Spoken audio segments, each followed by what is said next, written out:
Ассаламу алейкум достор, биздин YouTube каналыбызда Мен сүйгөн китеп долбоору суланууда. Бүгүн бизде өзгөчө конок. Ошол кыргыз элинин деми күчү болуп жүргөн эжелерибиздин бири, Хайтайм деп англис тили мектебинин негиздөөчүсү, көп жылдан бери англис тилин үйрөтүп келе жаткан эжелерибиздин бири Гүлзат Мамытбек эжебиз конокто. Кандайсыз эже? Сон сразу прямой эфир кылып салайынчы мен өзүмкүнө дагы. Ден соолук иштериңиз жакшы? Жакшы, Кудайга шүгүр. Жакшы, кандай жаңылыктар болуп атат? Жаңылык көп. Жаңылык өтө көп. Мынакей мен прямой эфирде тартып атам. Мына Тилек Боорум менин сүйгөн китеп деген долбоор ачыптыр. Сонун прямой эфир кылып кете берейин, Бантып мындай жамдуу боло берсинчи, мындай. Илгерки советский вариант монто отуруш керек, анан кийин монто сүйлөш керек. Добрый день, уважаемые дамы и господа, в эфире программа «Время». Болбой, кичине жамдуу өткөрөлү. Сон долбоор ачыпсыз. Тилек, атыңыз да сон экен. Сразу мындай да көп блогерлер мынтет. Жок, аты чыкпаган журналист болсоң да мен барбайм деп берет да. Мен андай эмесмин. Мен любой өзүм журналистмин да. Анан кийин любой журналистти колдойм. Анткени силер маалыматты таратасыңар. Сиз жакшы маалымат таратып атасыз. Жаман маалымат тараткандагы эмебиз бар. Кофебиз да келип калды. Келе бериңиз.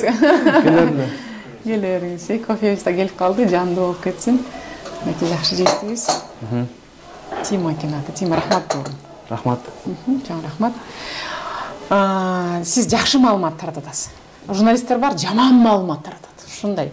Негатив бул өлүм, позитив бул жашоо да.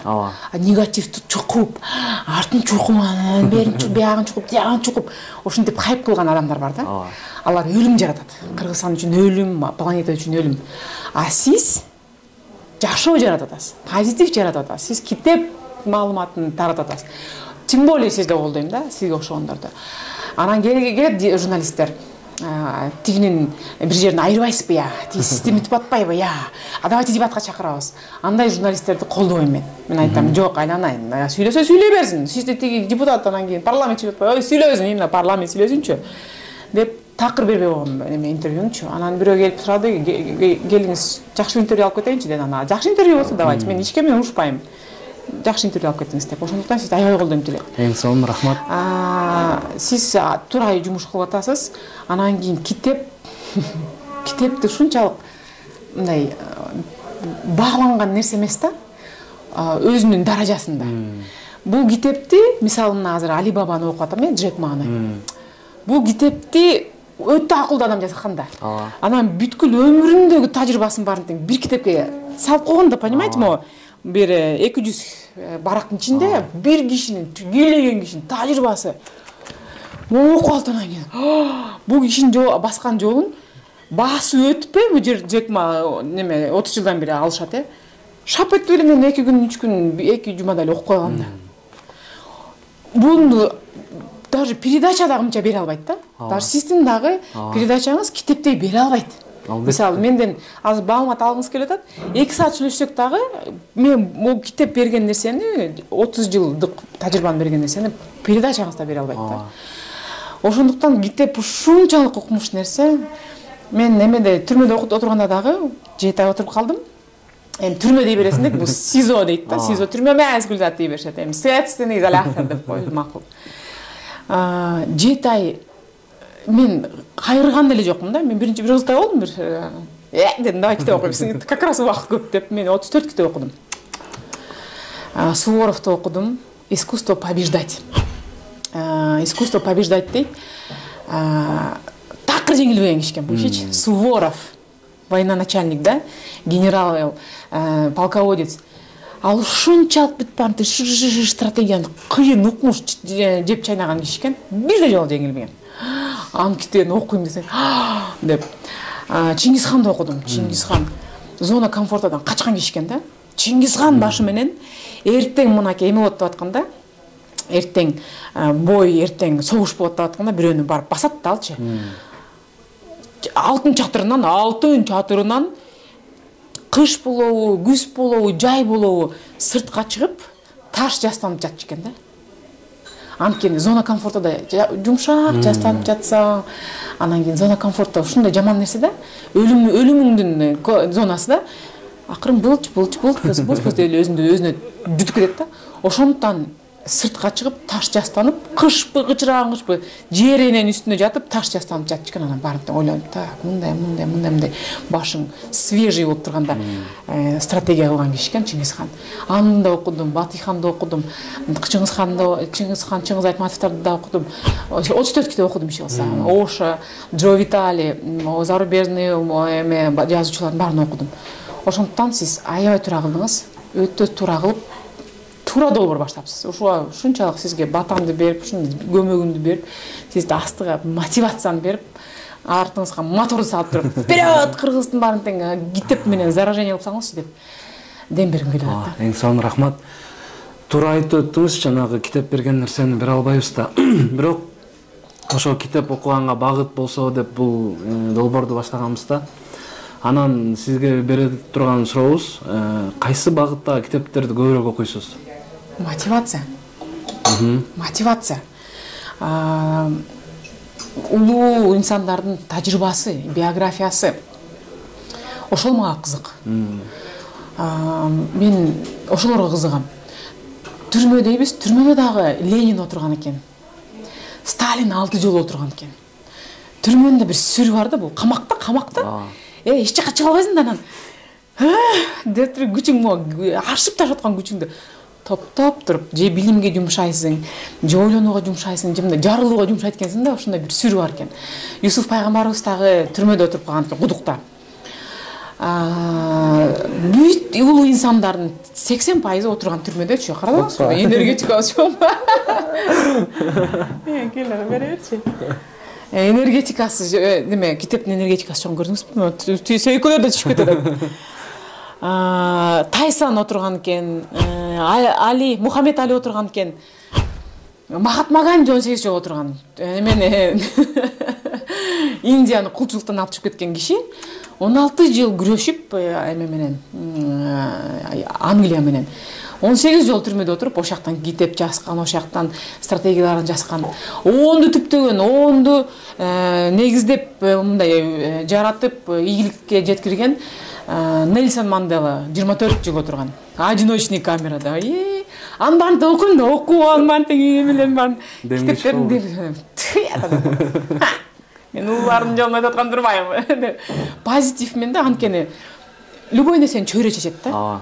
Чөйрө дегенде биз ойлойбуз адамдар депчи, мындай жанындагы эле адамдар чөйрө, анан болду деп элечи. Жок, чөйрө бул сен көзүңдү, кулагыңды эмне менен багып атсаң, ошол нерсе чөйрө болот. Ооба, адамдар, заттар дагы чөйрө болот. Бирок мен ошо түрмөдө отуруп атып дагы мен чөйрөм ушу улуу инсандар болду да.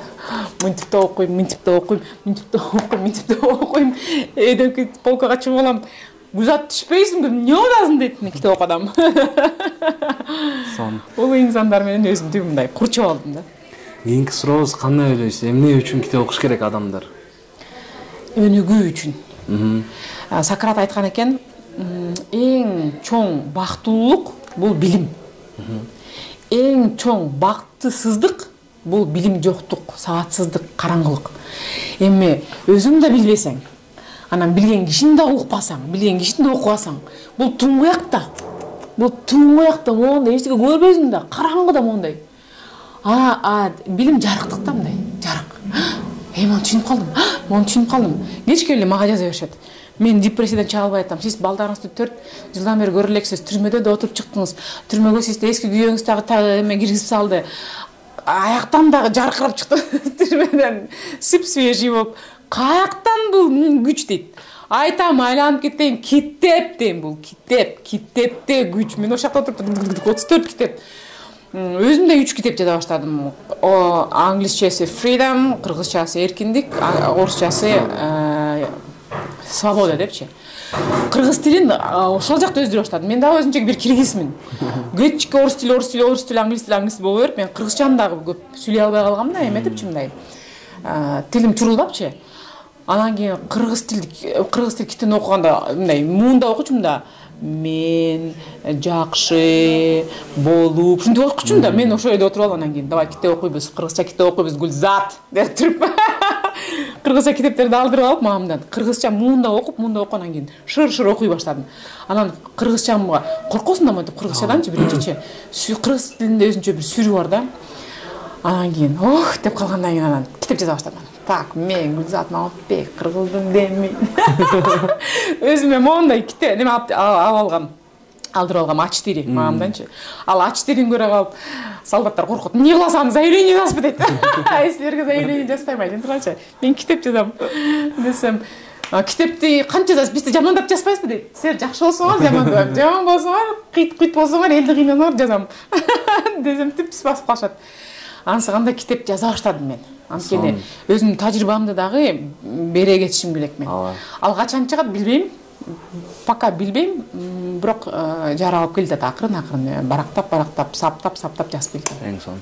Анан бүгүн биздин көрүүчүлөргө кайсы китеп менен бөлүшөсүз? Өзүңүз сүйүп окуган, жашооңузга таасир эткен?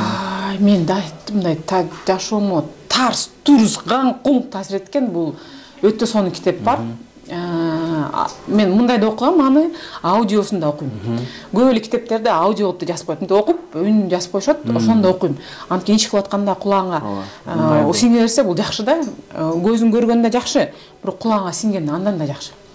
Бул Грант Кардон деген устатым бар. Азыр миллиардер болду. Миллионер эмес, уже миллиардер. Американын миллиардерлеринин бири. Элге, журтка, бул дүйнөгө өтө көп эмгек кылган киши. Грант Кардон мынтет. Максатты 10 эсе көп кылып кой дейт. $1000 керек болот атса, кредитиң $1000 болот атса, кредит жагыш керек. Сен мындан 10 эсе көп кылып кой, $10,000 коюп кой. Ошондо сен ичиңдеги шайтанды алдап коесуң дейт да. Биз өзүбүз адат кылып алганбыз. Башыбызда шайтанга байланыштуу. Кылбай эле койчу, өлүм кетсин, кылбай эле койчу деген биз максаттарыбызга жетпей кала турган бизге адат болуп калган дейт. Сен могу кичинекей максатты жетпей калганың жакшыбы же чоңураак максатты жетпей калганың жакшыбы дейт. $1000 таба албай калганың жакшыбы же $10,000 таба албай калганың жакшыбы? Сен мээңди алдап коесуң дегенде мен туй дедим да. Деп. Ошондо мен эгер мага $1000 керек болсо мен өзүмө $10,000 кылып коем да. $10,000 табасыз, давай. Анан ошондо $1000 табасаң, мээңде кечке $10,000 да, анан $10,000 деп жазып аламын деп. Мен $10,000 табасың ошондо. $1,000, $2,000, $3,000, $4,000, $5,000 болду. Дейсиң да? Өлүп кете дейсиң ужечи. Ошондо мээңди алдап коесуң, шайтанды алдап коесуң да. А шайтан шыбырайт да. Жата кой, турба. Шалпая кой. Сен шунча иштедиң, канчаны сен басып өттүң. Кел жата турабыз. Кел эми чарчадың да, суббота воскресенье го, элдин баары жатат атпайбы? Деп шундай алдайт да, билесиңер да го. Ал эмесе ушундай шуурайт го тим эле. Шуур деп дос боло калат. Анан ошондо $10,000 кылбай калды го, эчтеке болбойт. Мейли, $5,000 менен тура туралчы деп ошондо шайтанды алдап койгон болосуң. Өзүңдү да алдап койгон болосуң. Ошондо 10 звонок кылыш керек болсо өзүңө 100 деп жазыш керек. 100 звонок кылам. Болду, отур Гүлзат, отур 100 звонок. Ошондо бир 50-60 караганда деп талап кетесиң. Зато 10ду кылдың да. Пробежканы 10 мүнөт эмес, 1 саат кылыш керек да. Пробежка 10 мүнөтүңдө кылып бүттүң уже. 10-20 мүнөтүң кылып бүттүң. 30 мүнөт дегенде болду дейсиң да. Түшүндүрүп атамбы? Ошондой китеп да. Ичиндеги укуксаң укмуш да. Кеңиз бир аз бөлүшө кетиңиз. Ичиндегиси эң негизги идеясы ошо 10 эсе көп максат кой. Дагы ичинде бир сонун идея бар. Сен бүт жерде болушуң керек дейт да. Гүлзат, везде сущий болушуң керек. Ты везде дейт. You are everywhere дейт да. Анан англисчесинде окугам, орусчасында окугам, англис тилинде окусаң бир башкача да, язык оригиналы. Куранды дагы арабча окусаң башкача. Анна Каренинаны орусча окусаң, Достоевский кандай жазса, Шекспирди англисче окусаң, на языке оригиналы. Мен ошо түрмөдө отуруп 4 тил үйрөнө баштадым. Арабчаны, испанчаны, кытайчаны жана французча. Куранды арабча окугум келет. Анткени Куранда жазылган, камчы илинип туруш керек экен, пятница сайын аялды уруп туруш керек экен деген адамдар бар да. Анан Куран китепти сен окудуңбу? Жок, мага устат айткан. Кайсы устат айткан? Анан баланча имам айткан. Башты ортпа дейм. Мен өзүм окуйм деп. Точно ошо Куранда камчы бар экенби? Мен өзүм окуйчу деп, Куран китебин да өзүм окуйм деп. Арабча окуп атам. Эми жанагы мен өзүмдүн китебим жөнүндө айтып кетсем, Грант Кардондуку. Вездесущий. Будь, you must be everywhere дейт да. Ты должен быть везде. Ошондо мына азыр сиздин интервьюңузга келгендин дагы себеби ошол. Сиздин да подписчиктериңиз мени көрсүн. Мына азыр мен эме өткөрүп атам. Суроо жазышат. Суроо жазып атышат. Мына азыр прямой эфирде өткөрүп атам. Прямой эфирде дагы мен көрүп атат. Эми ошондо азыр мен биякта дагы, тиякта дагы биякка кирип келдим. Ушул кафеге биyak булар да көрүштү, Гүлзат Момунбек депчи. Ошондуктан адам баласы мынтип беришет да, сен слишком көп чыгып атасың. Слишком известный болуп кетип атасың дейт. Жок, айланайын. Слишком известный деген нерсе болбойт. Сен слишком успешный болуп кетип атасың, слишком ийгиликтүү. Андай нерсе болбойт. Coca-Cola дагы өзүнүн бюджетинен 20% миллион доллар түшсө бюджети, неме, 200 000 долларды сразу реклама киргизет. Ал айтпайт, жок, что-то биз слишком ийгиликтүү болуп кеттик, слишком ошо столдордо көбүрөөк болуп калдык, реклама слишком дебейт эч качан. Жок, мага реклама кереги жок. Тфу дедим. Кандай сизге реклама кереги жок? Даже Coca-Cola'га реклама керек. Даже Mercedes'ке реклама керек, даже BMW реклама кылат, Toyota'лар реклама кылат. Эмне деп атасыз? Деп түшүнбөйм. Ошондуктан сиз чарчабай өзүңүздүн немеңизде реклама кыла бериңиз, проектиңизде. Мен да чарчабай өзүмдүн хайдайымды реклама кылып кетейин, сиз уруксат берсеңиз. Мен 17 жылдан бери сабак берем, англис тилин. Мен сизди дагы чакырып кетем. Мен азыр онлайн проект ачып, Телеграмдан окутуп атам. 2 жумада эле башкалар 2 жылда берген маалыматты мен 2 жумада эле берем. Мына менде кандай сонун жылдыздар окуган. Асол Молдахматова, баласы Жан Воинов, Жидеш Идрисова, Омар, Арсен, Кайрат Примбердиев, Гүлжигит Халыков, Нон-стоп. Атамбаев өзү окуган, Алмаш Шаршенич. Ошо киши дагы түрткү болгон Кайтайм мектеп чыгышына. Ушул китепти сизге белек кылып кетсем. Рахмат жан. Сизге белек кылып кетсем боорум. Бул китепти мен 11 жыл жазгам. 17 жыл тажрыйбам бар. Астана, Караганда, Санкт-Петербург, Шымкент, Бишкек, Ош, Турция, Стамбулдарга чейин сабак берип келгем. Ушул китепти 11 жыл жазгам. Ушул китепте 11 жыл мен тажрыйбам, мен методикам бар. 11 жыл такшалып, азды такшалып келатат. Бирок мына азыркы версиясы ушул алтыным. Китеп сизге, ушул китеп бактылуулук алып келсин, келинчегиңиз окусун. Англис тили менен силер дүйнө жүзүн ачасыңар. Ааламга жолу айылдан башталат дегенде ушул английский тил да. Мен поледе иштеп жүргөн адаммын. Талада иштеп, фермердин кызымын. Ошо чакчайып күн жаап кайнап турса дагы, ошо өзбектер менен чогуу монтип иштечим, өзбек боорлор менен чогуу. Кулагыма мондай неме ириң акчым, ондай кечке каймети барам, кача катып кетчи. Колдорум кесилип, тандыргандан жаап. Сиз, конечно, англисче билесиз. Конечно, англисче билем, мен кичинекей кезимден беле англиске эмгек кылып атсам. Дейм, өзүм ушунча жылдан бери окуп келатам, бирок элди бат эле окутуп коем. Методика укмуш, күчтүү, сизге ушу белек менде. Рахмат жон. Жон рахмат. Китеп белек кылган сон. Наки билен телеке да. Сонун белек кылдым, мен уярмандарман айттым. Чоң рахмат. Наки өзүмдүн сүрөтүм менен 11 жылдык мен эмгегим, өмүрүм ушул китеп менен өттү. Бул китептен баалуу белек жок биз үчүн. Ой, рахмат. Туп-тура айттыңыз. Анан так суроо Джекма китебин айтып берсеңиз. Атайын алып келгенден. Мен кичине мындай көз жашты көрсөткөндөн уялбай калдым. Анан кийин бир вебинарым болбой калды эле. Анан отуруп алып нейладым деп аябай настроение болуп подписчиктерим да көрдү. Анан аябай даярданып аткан монтип калтырап болбой калат атпайбы, презентация чыкпай калат, анан технический мындай болуп калат, анан техника, жаңы проект, тем более ушинтип берет экен. Анан шалбап калдым мен дагы. Ошо күндөрдүн биринде эле мындай мурда күнү.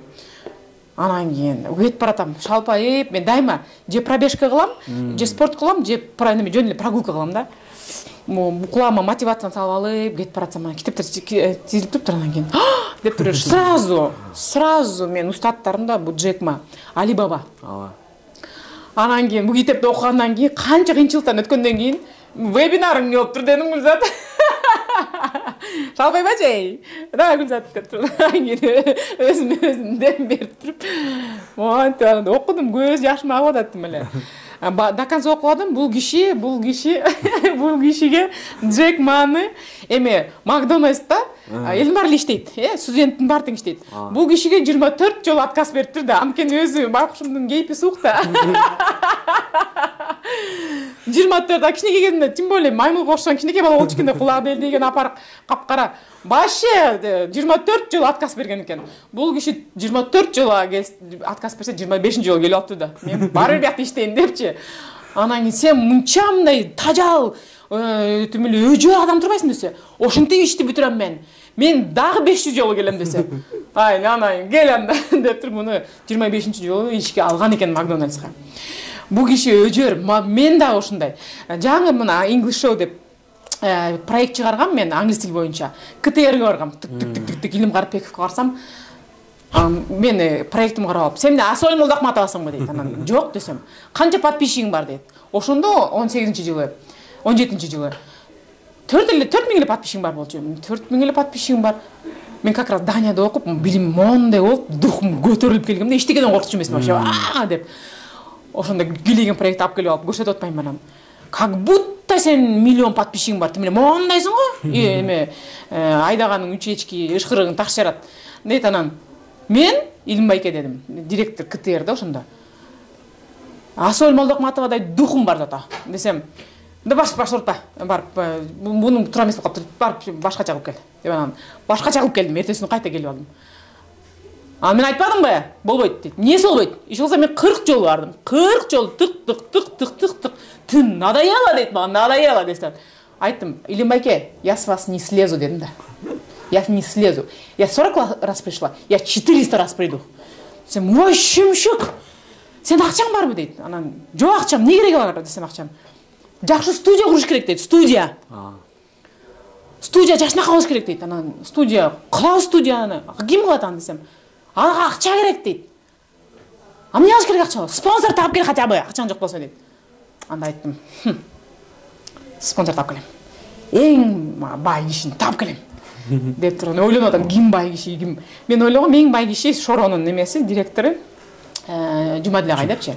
Жумадил агай менен отурам немеде, Хаятта. Анан бир жакта Аскар Салымбеков өтүп бартат анан. Деп ошондо түшүндүм да, Аскар Салымбеков эң бай киши го депчи анан. Аскар байке десем, ооба дейт. Аскар байке артынан чуркадым. Анын номерин шап алдым. Ага дагы 40 жол чалгам мен. Уже жек мага окшош алып, бул киши 24 жол барган экен, мен 40 жол чалгам Аскар атама. Сөккөн мени. Желме кыз турбайсыңбы? Тажал турбайсыңбы? Чалга мага дейт. Аскар байке. Анан кийин ал киши мага вообще уже Аскар ата болуп калды. Ошо киши спонсор болуп. Спонсор мынтип анан. Илим. Макул кылдырдың. Илим дейт. Бул неугомонный кызга жардам бербесек болбойт десе. Ал сразу мен көзүмчө чалдырдым да. Аскар ата азыр чалыңыз, пожалуйста, азыр чалыңыз десем. Бул неугомонныйга жардам бербесе болбойт. Кимге? Гүлзат Мамытбеков десе, ооба дейт. Анан өкөтүн каткырды. Мен каткырдым, үчөөбүз каткырып. Болду, мен бул кишиге спонсор болуп берем, алтыным. Бул Кыргызстанда англис окутам деп атпайбы? Анан кийин 1 сезон эмес, 2 сезон тартканбыз. Жылдыздарды окутуп, ошол жерде Аскар ата өзү келип, бийлеп берип, флешмоб кылдырып, андай сүйлөтүп, жылда мондай шоу кылгам да. Анысы кандай? Алтындарым өжөрлүк жөнүндө экен. Бул киши менден өткөн өжөр. Бул киши өткөн экен. Биз Силиконовая долинанын айтышниктерине кол салабыз даже. Алардын да атын өчүрөбүз. Алардан да ашып кетебиз. Деп өзүнүн Кытайдагы кичинекей квартирасында туруп алып. Ошенткен экен да. Биз неме Кытайды гана эмес өзгөрткөн, дүйнө жүзүн өзгөрткөн эме болобуз биз. Деп өзү кичинекей. Кичинекей квартирасында бир 10 киши неме сотруднигине ошентип эме айтчу экен да, бул киши мотивация берчү экен, мага окшошпучу. Анысы кандай, мен да кыргызыма мотивация бергим келет. Мени ошо түрмөдөн жапжашынакай алып чыккан, балдарымды куса кылып, мындай чөктүрбөгөн балдарыма кусалам да, мен энемин да. Чөктүрбөгөн чоң максатым бар алтындарым. Бул Кыргызстан 2030 угадасыңарбы? Номер 1. Ушуну айтып атам, мен прям титирип атам. Кыргызстан 2030 номер 1 болуш керек. Бул билбейм каяктан келет бул маалымат. Билбейм, куламды дуң дей берет. Бул Маназ атабыз айтып атабы. же мен Алымкул ата, Мамытбек ата, Арбактар айтып атат, билбейм. Кыргызстан номер 1 болушу керек. Мен Кыргызстан номер 1 болуш үчүн дем беришим керек. Мен миссиям ошондой. Анан түрмөдө жатсаң дагы саат 4-тө өтөт да бул максатчы. Гүлзат, тур, эмне жатасың? Элдин баары уктап атат, сен уктаба. Уктаганга акың жок. Давай прокачивай себе. Отуруп алып китеп жазам. 4-түнчүндө саат 4-тө туруп алып. Китептерди окуйм, Чыңгыз Атматовду окуйм, Чыңгызхандарды окуйм. Булар кантип жетишкен? Кыргызстан номер 1 болушу керек. Джек Ма кантип Алибаба номер 1 болот деп атса, мен да ошентип айтып атам. Кыргызстан номер 1 болот, тилек боорум, тилейли ошону. Атыңызда тилеккен. Кантип болот дейт. 7 миллион калк номин кылып туруп, бата тилеп номер 1 бололу десе болобуз. Биздин тарыхыбыз бай. Биз Кытайды дүңгүрөткөн элбиз. Кытай кыргыздардан короном деп кытайская стена кылган. Кытай дуалын ошол учурунда кылган. Анткени кыргыз бастырып келчү. Манас ата бүткүл Россиянын жерин ээлеп турган батыр болчу. Мени Гүлзат жиндисиң дейт. Мен чоң жинди болгум келет дейм. Манас атадай чоң жинди болгум келет дейм. Болгум келет, анткени чоң жинди болуш керек. Бул дүйнөнү жиндилер өзгөртөт. Мынтип мум коюп, серая мышка чычкандарды отура берсең, алма буш өзүмө түш, Кудай буйруганда болот да дей берген адам өзгөртпөйт. Ушундай скромныймын, мен ушундай уялчакмын дегендер өзгөртпөйт. От адамдар өзгөртөт, чоң жиндилер өзгөртөт. Гүлзат, сен катуу сүйлөйсүң, анан кийин чоң сүйлөйсүң. Чоң сүйлөйм. Аскар ата да кетти бир жолу мага. Ай, Гүлзат, оозуңду баспайсың дейт. Эмнеге десем, өкүл кызыңыздын оозун баспайсызбы? Кечик эле адамды уят кылып эле шылдың кылат. Кыргызстан номер 1, нереальный нерселерди айтып, космосту айта берет дейт. Айттым, мен кыргызым космосун дедим, Аскар ата. Реально деген эмне дедим? Реальность деген эмне? Мага айтып бериңизчи. Дедим, реалдуу нерсени айтсаң, боло турган нерсени айтсаң, мен номер 1 эмес, номер 20 де, номер 200 де. Айттым, эмне кереги бар дедим, номер 20 болуп жүрүштүң. Аскар ата, реальность деген эмне? Сиз 30 жыл мурун ушу саздын үстүндө Дордой деген империя болот дегенде сизге ишендип эле? Десем ошондо мында туруп калдым. Вот ты меня заткнула деп коет. Ооба дедим, Аскар ата. Реальностьты мага айтпаңыз дедим. Сиз көрүп турасыз Дордой болот экенин. Айттыңыз, эл ишенбеди, сиз кылдыңыз. Сиз ишенбей атасыз Кыргызстан номер 1 болоруна. Зато мен ишенип атам дедим. Мага реально болуп турат. Анткени китеп окуп, билим алсаң, ушул жерден ушул жакка чейин өсөсүң, мынча нерсе көрөсүң. Китеп окуп билим алсаң, мынча нерсени көрүп өсөсүң, мынча нерсе көрө баштайсың. Мен ояктан көрүп атам дедим, ояктан көрүп атам. Даниядан бүтүп келдим билимде. Бир эмес 2 жолу. Эквадордон бүтүп келдим бир жолу. Кариб аралдарынан бүтүп келдим бир эмес 2 жолу. Турциядан 4 жолу. Малайзиядан 1 жолу. Мен билем дедим. Мен билем Кыргызстан номер 1 болорун. Көрүп турам Кыргызстан баягы шалпай аткан. Мындайдан уйгур бир туугандарыбыз өтө күчтүү калк болгон. Тарыхты окуп келсек. Өтө күчтүү неме калк болгон, дөңгүрөткөн жерин жоготуп койду го. Шалпайып. Биринин артын бир чукуп, биринин бирине бир көз казышып. Жок кылып калды. Уйгурстан болгон да. Уйгурский каганат болгон. Азыр биз кыргыздарда ушундай жиптүү үчүндө турабыз. Мен азыр Садыр Жапаровго баа берип атам. Бүт президенттердин баарын кечиребиз дейт. Туура кечирип жашайлы бири-бирибизди. Мага жакшы кыргызды ким берет? Сен тетиги депутат артына суу куйбайбы? Куюп атпайбы? Давай батылга чакырабыз, дебатка чакырабыз, артын айрыйбыз, блогерлердин баарын ага тиш кайрып аткан блогерлер толтура дейт. Мен айттым, алда мен бир тууганым. Алда мен боорум, мага ким жакшы кыргызды берет? Бирөө жакшы кыргыз берем, Гүлзат жакшы кыргыз ала койчу, жакшы кыргыз менен жакшы кыргыздан мүмкүн. Жок. Ошо жаман кыргызды жакшы кылган Гүлзат. Дем берген Гүлзат. Билими барбы? Берсин. Ошол мен 34 китептин ичинде дагы бүт лидерлер айтып атат. Сага даже солдат атып атса дагы, сен ошо солдатка жоопкерчиликтүүсүң. Сен лидерсиңби, жоопкерчиликти ал. Сени Кыргызстандын түрмөгө камап койду, карыз болуп калган үчүн. Сен Кыргызстанга жоопкерчилик ал. Эмнеге сен лидерсиң? Эмне үчүн ошо сага ок ататкан солдатка барып айтпайсың? Эмне үчүн генерал болбойсуң? Эмне үчүн президент болбойсуң? Ай, мага атканга болбойт, негизи адамга атканга болбойт деп ошо деңгээлге өспөйсүң. Эмне үчүн? Сен жоопкерчиликти 100% өзүң алышың керек. Сен анткени лидерсиң деп мага 34 китептин баардыгын ушинтип айтты. Любой ситуация болот атат, жоопкерчиликти 100% өзүңсүң Гүлзат. Жараткан дагы, жарата албаган дагы. дегенде отурдум анан. Биринчи капап аткам анан. Апей, мынтип коет неме? Следовательдер. Ай, следовательге айтып атам да. Ай, байке деп атам. Приложение бар, инвестордун акчасын приложениеге салгам. Карасаңыз, Play Market десем. Сиздикинде очкиси бар деп коет. Мен аны түшүнбөйм деп коет. Түшүнбөй эле камай бересиңер го десем. Түшүнбөй эле камай берсем. Түшүнбөйм деп коет кайта. Ошондо минттим да, анан көрөлүчү эмне болот экен дедим. Мага өзүмө кызык болду. Көрөлүчүмүн. Реально барып камап коюшту.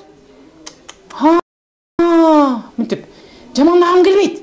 Просто ошо байкуш следовательге билим бербеген, билимди жеткире албаган, ай антсе болбойт дей албаган мен байкуш шалпык. Эмне үчүн анда до конца өспөдүң зат? Анда ошо улуу кишилер өткөн жолду басып өт. Жана эмет, давай системаны өзгөрт. Эми байкуш азыр президентибиз келдим бар эле азыр берет. Эми азыр ал жалгыз киши да. Кантип өзгөртөт системаны? Ал дагы отуруп чыккан, эмне үчүн өзгөртпөйт бул системаны? Дей беришет да. Ошондо байкуш отурган бир туугандарчы. Айттым, Садыр Жапаров бир тане, понимаешь, деме, түртөр айтканда, бир тане. Биз садыжы бир инсан. Биз көппүз, биз 7 миллионбуз. Давайте жарандашабыз. Давайте ар бир кыргыз өзүнө жоопкерчилик алсын. Таксист отуруп алып, ошо китеп окуган таксист отурат, семтикке чабат. Деди, Садыр Жапаров мөөлү бир жыйнабайт дейт, Кыргызстанды карачы де.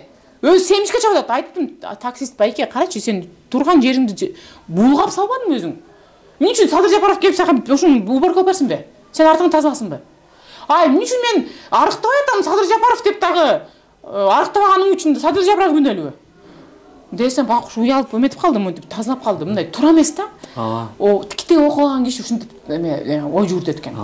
Китеп окуган киши негативге төртөт экен. Китеп окуган киши негатив жаратат. Ошондуктан китеп окугула бир туугандар. Китепти сиз дагы сизге дем берип атамбы? Дем берип атамбы алтыным? Тилек, сиз дагы мага интервью берип коюңузчу. Угуп эле отургум келет го. Сизге кызыктуу, мындай пайдалуу болот абы? Сөзсүз түрдө ойлойм, буюрса интервью чыкса элге да пайдасы жетет деген ойдомун. Мындай бул проектти дальше өзгөртөсүзбү, дагы да өнүктүрөсүзбү? Өнүктүрүш керек, сөзсүз түрдө.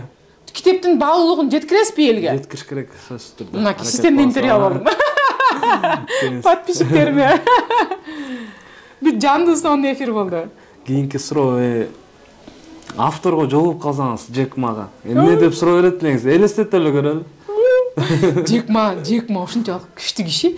Даже Барак Обама Джек Манын эмесинде, встречасында, давайте мен ведущий болуп берейинчи деп тура калып, ведущий модератор болгон экен да.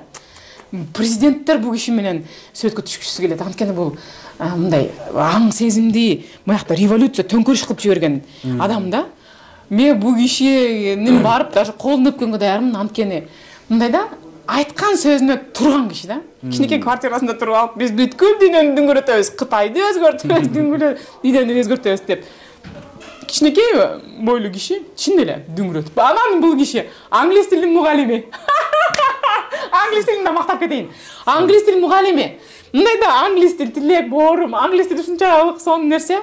Англис тил бүткүл ааламга жолун ачып коет да. Билимдер ачылат да.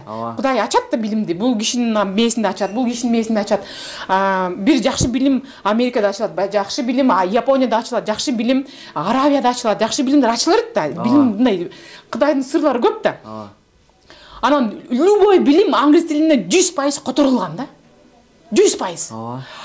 Орус тилине 3% которулган. Боорум. Кыргыз тилине 0,00003% которулган. Сен кыргызча сүйлөй бербейсиң дей берет. Мен керек болсо англисчада сүйлөйм, орусчада сүйлөйм, түркчада сүйлөйм, арабчада сүйлөйм, керек болсо французча. Эмне азласың сен аңгыр мага окшош көп тил билбейсиң дейм. Анда канча. Бул киши дагы англисче билип, любой билимге кол жеткен киши да. Неге мен сынбайм, анткени мен Данияда ушунчалык чоң билим алып келгем. Дух сынбайт аяқта. Ошондо элиме үйрөтүп алгым келет. Ораторский курстар аркылуу, ораторский курстагы эметтим, чыгардым. Али Бабанын негиздөөчүсү Джек Ма чын биздин заманыбызда замандаш легендардуу киши да. Мен да ушул кишилерге окшош болгум келет.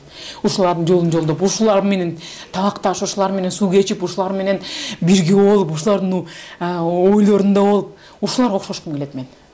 Мен адамдарды сөз кылбайм. мен идеяларды сөз кылам. Сизди баланча биринче, тигинче баланча блогер неженственный деп атат. Сөз кайтарбайсызбы? Дезин дейм, дезин.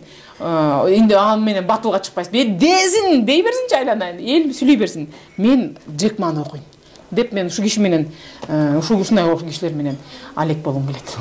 Кандай суроо бермексиз? Эмеге Джек Мага? Блин, жакшы. Джек Ма. Сиздин ийгилигиңиздин сыры эмнеде депчи? Мындай да, общий фразаларды айтып койрет да. Общий фразалардычы. А вот ычкы-пычкыларынан бери бар да, ине жүүнөн бери бар да. Эми көйнөктүн ине жүүү да бар да. Мындай көйнөктө эле болот да. Жок, амол неме тигилишичи кандай болгон? Ама тигилиши кантип кирген? Анан ине жипти кандай кылгансыз? Кантип сап менен саптагансыз? Анан эмне кылгансыз? Дегенде ошондо да бир эле суроо менен бүтүп калбайт да. Бул целый интервью менен аз сиз дагы мени ачып атпайсызбы? Бир сурооңуз менен экинчи, үчүнчү, төртүнчү окуйт. А бул канткенсиз? А именно кандай ушул моментте кандай ой кеткен? Ушул ойду кайсы ой менен жеңгенсиз? Моментке монтип баратканда кайсы ой кеткен? Анткени ойгүлүк да кете берет да. Ойду контроль кылбасаңчы, кете берет да. Жаман ой. Мына моундагы бул браслет миллионера деп коет. Бул браслет миллионера. Тилек борум дагы бир секретин айтып кетейин. Муну мен Супержамп деген программадан үйрөндүм. Мындай да, жаман ой кетип баратат да. Бирөө менен урушкун келип атат да, мисалы. Баланча, блогер сен жөнүндө баланча айтты де. Эми пендебиз да, шайтан ойнойт, шайтан аралайт. Үйрөндү көрөйүн, акымак. Салсамбы дегенде эле сразу, Гүлзат. Эч кимге урушпайбыз, так. Ой, түз болсун. Дейт, оңдой турган бул ушундай курал. Тизгин. Өзүңө наказание да. Дейсиң анан, жаман ойлойбуз. Так элебиз, давайте, так элебиз. Мисалы, бул долбоор, азыр английский проект ачкан атам, английский запуск болгон атат, онлайн үйрөткөн атам. Аягына чыга аламбы, чыга албаймынбы? Блин, что-то продюсером максат атат, Гүлзат, давай. Тихо. Все. Продюсерім санбады. Ойды түздөш керек да.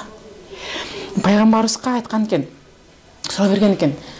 Мына сиз эме жихад кылып келдиңиз, сахабаларыңыз менен. Эмне эң кыйын болду? Элди жеңишпи, жихад кылышпы десе. Ниетти түздөш дептир да. Ниетти түздө бул өзүң менен өзүң жихад да.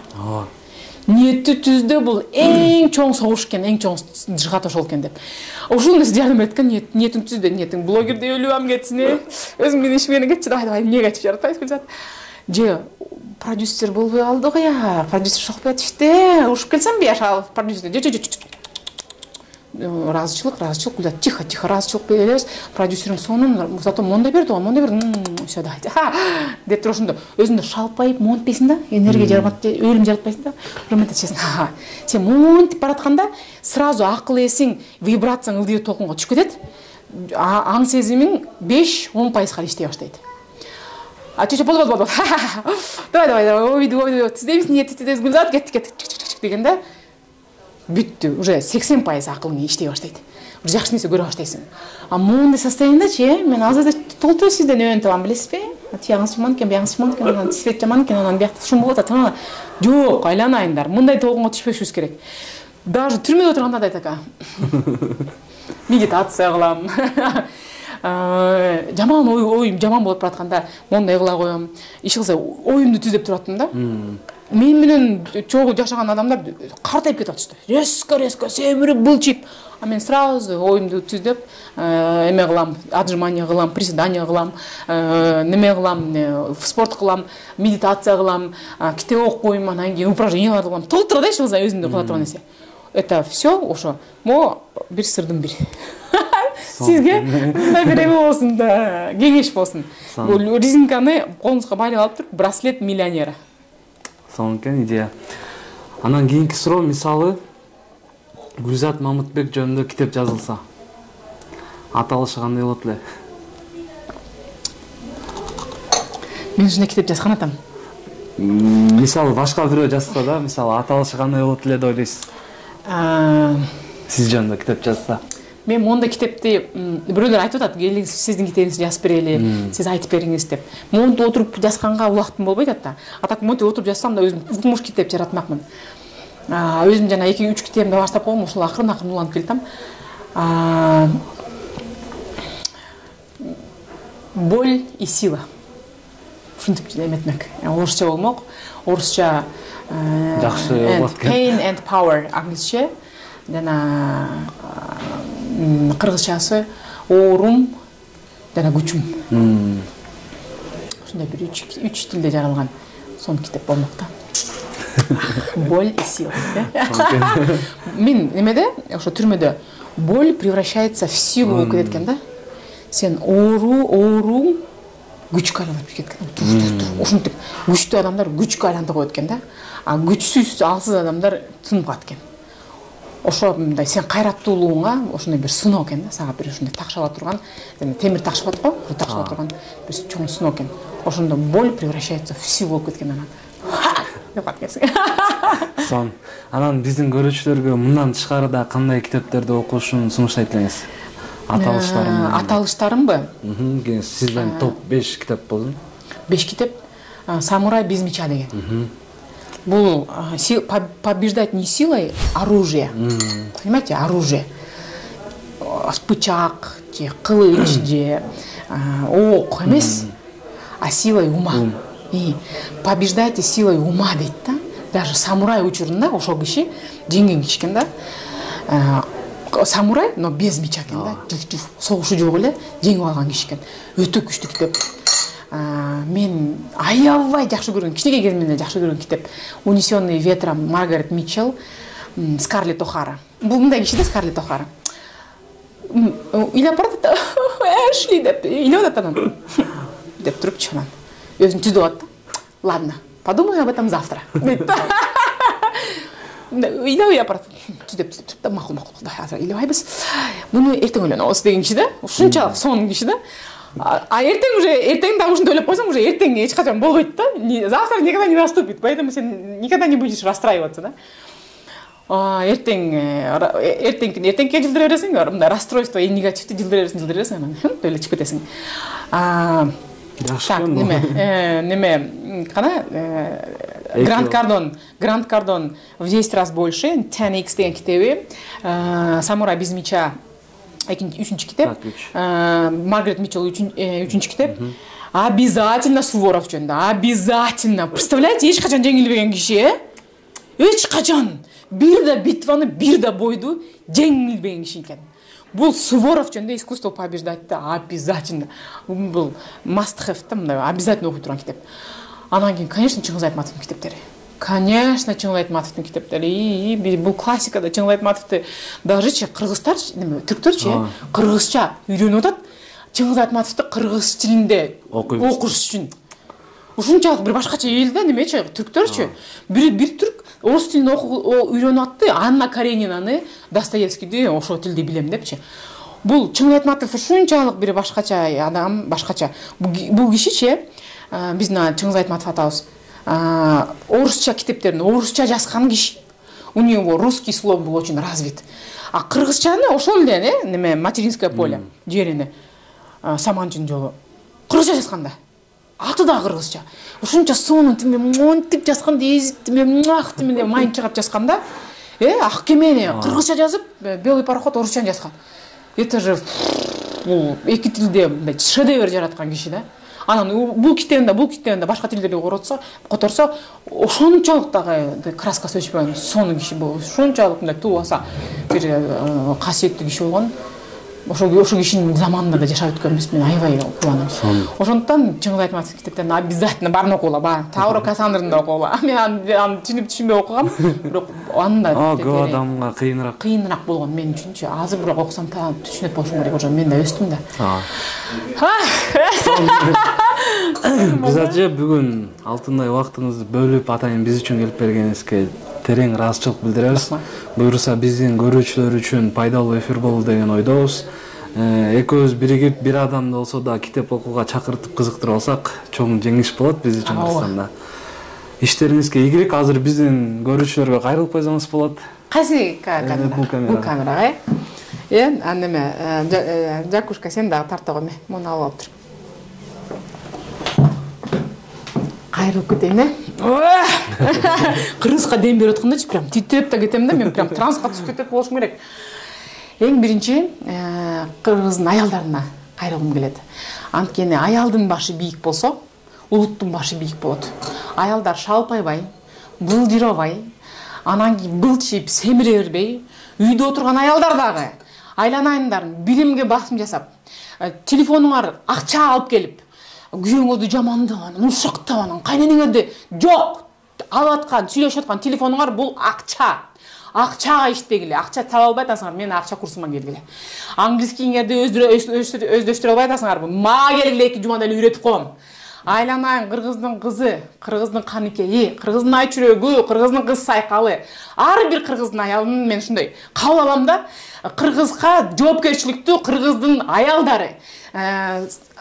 Нурсултан Абишевич Назарбаев монткен. Мен как раз кызымды, биринчи кызымды эмизип Казакстанда телевизор көрүп отургам. Нурсултан Абишевичти аябай жакшы көргөндө. Ошол чоң сахнадан айткан: "Если ты воспитываешь сына, ты воспитываешь личность. Но если ты воспитываешь дочь, ты воспитываешь нацию" деген. Айланайын кыргыздын кыздары, улутубуздун аймончоктору, улутубуздун хранительницалары, улутубуздун очоктору, алтындарым, улутубуздун оттору. Өзүңөрдү кемсинтпей, жигитиңерди кемсинтпей, кыргызды кемсинтпей, балдарыңарды кемсинтип ура бербей, өзүңөрдү өстүргүлө. Мо китепти окугула, китеп любой туңгуяктан алып чыгат. Гүзат эже каяктан мындай систес? Анткени мен китеп окуйм, мен билим алам, мен өзүмдү ушундай улуу инсандар менен курчаймын. Күйөөмдү жамандай бербейм, уже жамандабай калдым. Анткени күйөөнү жамандаш бул балаңардын атасынын касиетин качыруу экен. Жаманбы, жакшыбы, түрмөгө отургузтубу? Балаңардын атасы.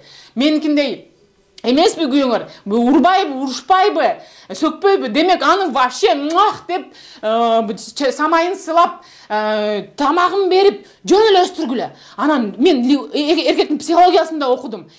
Эркек эч качан аялы жаман болсун дебейт экен. Ошо эркектин психологиясы менин аялым бактылуу болсун дейт экен. Бирок ошону жеткирүү, ошо ойду жеткирүү, ошол ой макулдуулугун алуу сенин максатың, сенин оюң, сенин милдетиң. Туура билимди ал, эркектин психологиясын үйрөн. Эркектер Марстан экен, биз Венерадан деп Джон Грей айткан. Айланайын, ал китепти да окуп алып, ята мен түшүнбөй жүрөптүрмүн да күйөөмдү. Мээсин монтуп кашыктап жечкем да мен көсөчү, вилкалап жечкем, айланайындарым. Ошондуктан аял бул үй бүлөнүн жүрөгү, аял бул кыргыз улутунун жүрөгү, аял бул планетанын жүрөгү. Урматтуу аял зат шалпайбай тың, белиңе тың байлап туруп, китепти окугула. Мен силерге айтар сөзүм Кыргызстан номер 1 болушу керек. Ошол нерсе ар бир кыргыздын кызынын мойнунда. Аш титиреп кеттим прям. Болду. Терең ыраазычылык болчу.